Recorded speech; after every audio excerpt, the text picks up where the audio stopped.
형님들, 누님들, 누구나 집안에 절대 열어서는 안 되는 판도라의 상자가 하나씩 있다고들 하죠.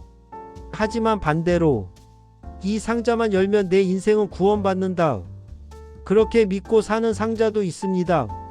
오늘 들려드릴 이야기의 주인공 60대 김 여사님에게는 안방 장롱 깊숙한 곳 비밀 금고가 바로 그 구원의 상자였습니다. 남편이 밖에서 무슨 짓을 하고 다니든 김 여사님이 꾹 참고 견딜 수 있었던 유일한 이유, 바로 그 금고 속에 들어있는 종이 한 장 때문이었습니다. 그 종이에는 이렇게 적혀 있었습니다. 각서. 본인 박오호는 다시는 바람 피우지 않을 것을 맹세한다. 만약 이를 위반할 시 본인 명의의 전 재산 100억 원 일체를 포기하고 빈몸으로 집을 나간다. 2018년 5월 5일 서명 날인. 어떻습니까? 듣기만 해도 든든하시죠? 변호사 공증 도장까지 빨갛게 찍혀있는 이 종이. 김 여사님은 이 각서를 자신의 노후 연금이자 남편을 올가매는 생명보험이라고 철석같이 믿었습니다. 하지만 그 믿음이 법원 앞에서 얼마나 처참하게 배신당했는지, 100억짜리라고 믿었던 그 종이가 어떻게 휴지 조각처럼 찢겨 나갔는지, 지금부터 그 잔혹한 진실을 하나씩 꺼내 보겠습니다. 시간을 거슬러 올라가 봅니다. 김 여사님과 남편 박 회장, 처음부터 이렇게 부자는 아니었습니다. 30년 전 남대문 시장 바닥에서 리어카 하나 놓고 시작했습니다.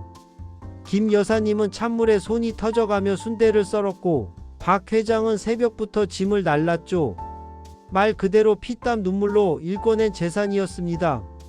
10년, 20년 죽어라 고생한 끝에 작은 가게가 빌딩이 되고 낡은 리어카가 검은색 세단으로 바뀌었습니다.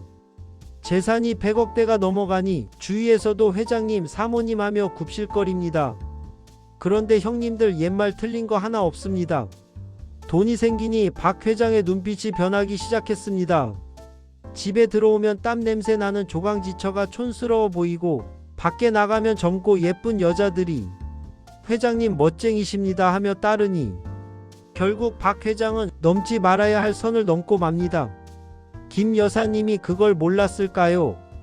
여자의 직감은 무섭습니다. 와이셔츠에 묻은 낯선 향수 냄새, 밤마다 울리는 수상한 문자 메시지. 김 여사님은 가슴이 썩어 문드러졌지만 자식들 결혼할 때까지만 참자며 피눈물을 삼켰습니다. 하지만 그 인내심이 폭발하는 사건이 터지고 맙니다. 어느 날 밤이었습니다. 김 여사님이 작정을 하고 박 회장의 뒤를 밟았습니다.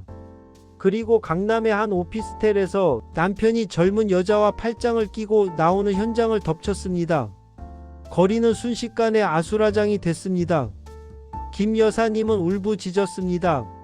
이 나쁜 사람아, 내가 너랑 어떻게 살았는데 리어카 끌 때 잊었어.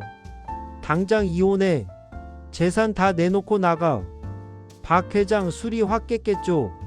머릿속이 복잡해집니다. 지금 이혼하면 재산 절반인 50억이 날아간다. 게다가 회사 이미지도 망친다. 박 회장은 그 자리에서 무릎을 꿇었습니다. 그리고 일생일대의 명연기를 시작합니다. 여보, 내가 죽을 죄를 지었어. 잠깐 미쳤었나봐. 제발 이혼만은 안 돼. 내가 맹세할게. 한 번만 더 딴짓하면 내가 사람이 아니죠. 김 여사님이 꿈쩍도 안 하자 박 회장은 마지막 승부수를 던집니다. 좋아. 내가 각서 쓸게. 다음에 또 여자를 만나면 내 명의로 된 모든 재산, 빌딩, 아파트, 주식 10원 한 장 안 남기고 당신한테 다 넘길게. 난 옷만 입고 나갈게. 공증도 받아줄게. 됐지? 김 여사님은 흔들렸습니다. 전 재산을 다 준다고? 그래. 사람이 실수할 수도 있지.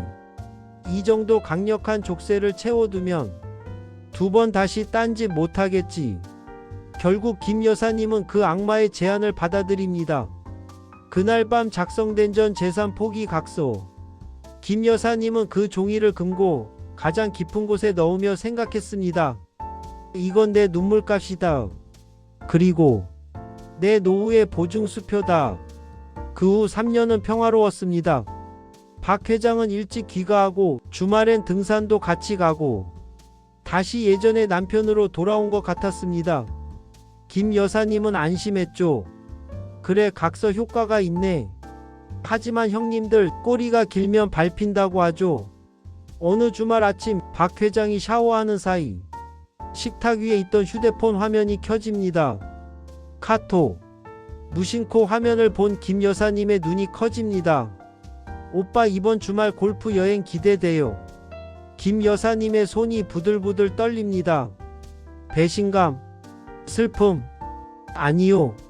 이번엔 묘하게도 확신과 희열이 느껴졌습니다. 김 여사님은 조용히 안방으로 들어가 금고를 열었습니다. 그리고 3년 묵은 그 각서를 꺼내 들었습니다. 김 여사님은 차갑게 웃으며 중얼거렸습니다. 하, 박 회장 드디어 걸려들었구나. 이제 이혼해도 난 잃을 게 없어. 넌 빈털털이고 난 100억 자산가가 되는 거야.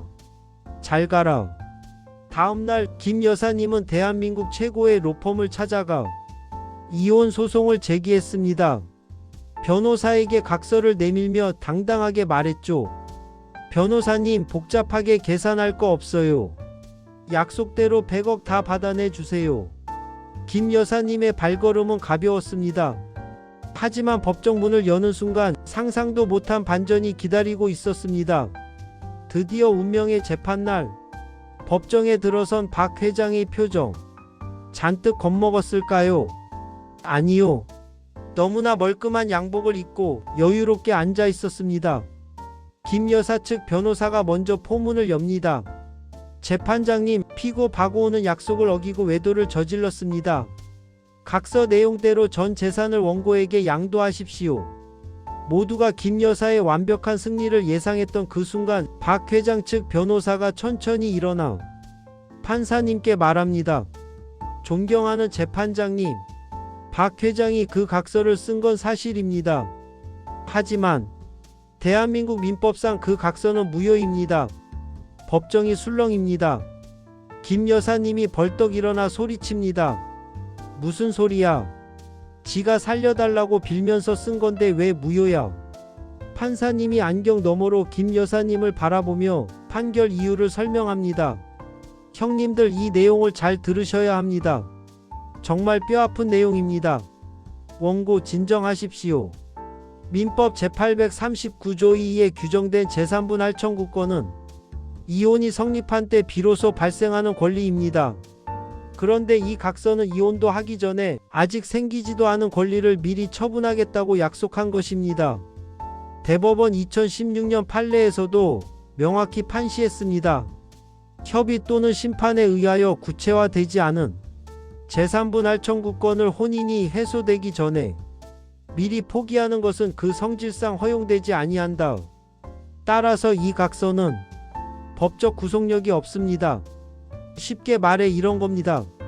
우리끼리 좋게 이혼할 때는 저 각서가 심리적 압박이 될 수도 있었습니다. 하지만 이렇게 법원까지 와서 재판으로 싸울 때는 법원은 저 각서를 인정하지 않고 원점에서 다시 공평하게 나눠라고 판결한다는 겁니다. 김 여사님의 100억짜리 꿈이 단 1분 만에 산산조각 나는 순간이었습니다. 그럼 위자료는 어땠냐고요? 30년을 함께 살고 2번이나 바람을 피운 남편한테 법원이 인정한 위자료는 고작 3천만 원이었습니다. 형님들, 100억 중에 3천만 원입니다. 0.3%예요. 물론 최근에는 서울고등법원에서 2억 원 위자료를 인정한 판례도 나왔지만 그건 10년 넘게 소송하며 극심한 정신적 고통을 입증한 특수한 사례였습니다. 일반적인 외도 위자료 2천만 원에서 3천만 원이 현실입니다. 결국 어떻게 됐냐고요? 재판은 1년을 더 끌었고 법원은 원칙대로 판결했습니다. 김 여사의 기여도를 45%로 인정한다. 박 회장은 45억 원을 지급하라. 혼인기간 30년, 가사와 육아를 전담한 전업주부로서 45%의 기여도를 인정받은 겁니다. 45억. 물론 큰 돈입니다. 하지만 김 여사님 입장에서는 남편이 약속했던 55억이 눈앞에서 증발해버린 겁니다. 남편의 배신, 외도, 그리고 믿었던 법의 냉정함. 김 여사님은 돈을 받고도 며칠을 알아놓으셨다고 합니다. 반면에 박 회장은요, 바람 피우고도 55억을 지켰으니 속으로 쾌재를 불렀겠죠. 형님들, 누님들, 오늘 이 긴 이야기를 들으시면서 어떤 생각이 드셨나요? 법이 왜 저래? 바람 피운 사람 편이야. 욕하고 싶으시죠? 맞습니다. 법은 생각보다 감정이 없고 아주 차갑습니다. 오늘 댁에 있는 금고 한번 열어보십시오.